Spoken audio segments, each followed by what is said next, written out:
in Lebanon, at least for now. Dan Arbell joins in, the former deputy chief at the Israeli embassy in Washington.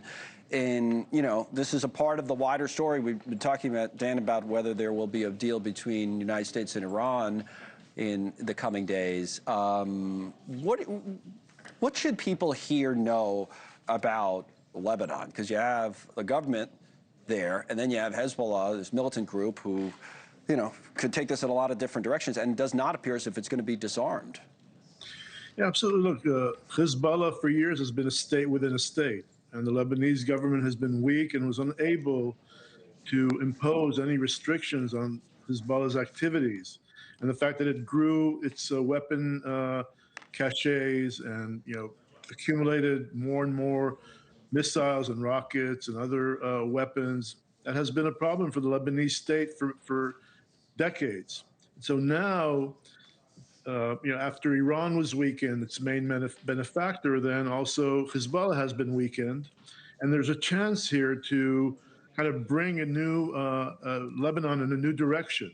Mm-hmm. So it's a great opportunity here if negotiations actually pick up and go in that direction. But at the end of the day, though, the Lebanese government and the Lebanese armed forces will have to pressure Hezbollah and to put all efforts in order to stop Hezbollah from arming itself.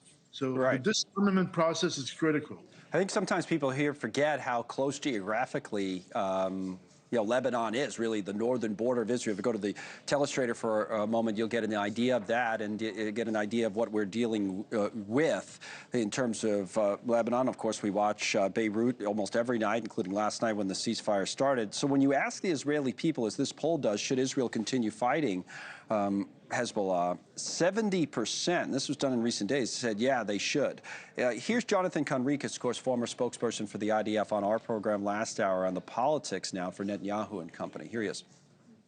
This might be a fork in the road, and it could present a very significant dilemma for Netanyahu and for this government, what to do forward. Sadly, I have to admit, I don't think that the Israeli government has an abundance of different choices, of good choices.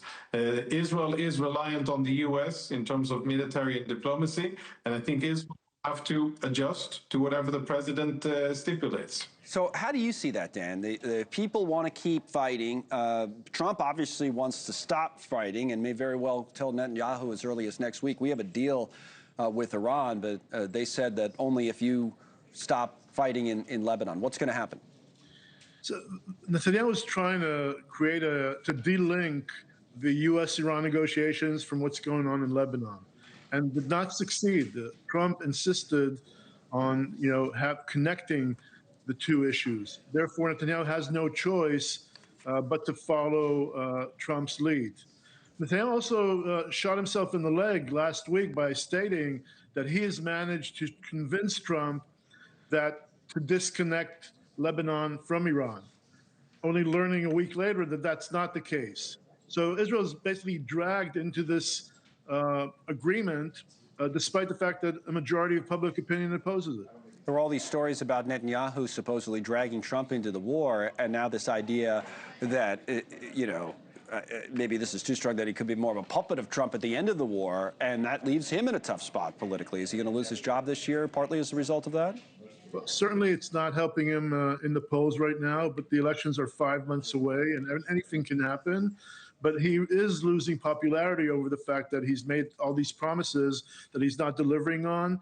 And also the fact that for months, the northern communities of Israel, the southern communities of Israel are not getting the assistance they need, are not renovating, are not rebuilding. And that's also a source of great criticism that he's facing domestically. Okay, Dan, as always, thank you, Dan Arbell. So we have the president taking another dig at NATO today.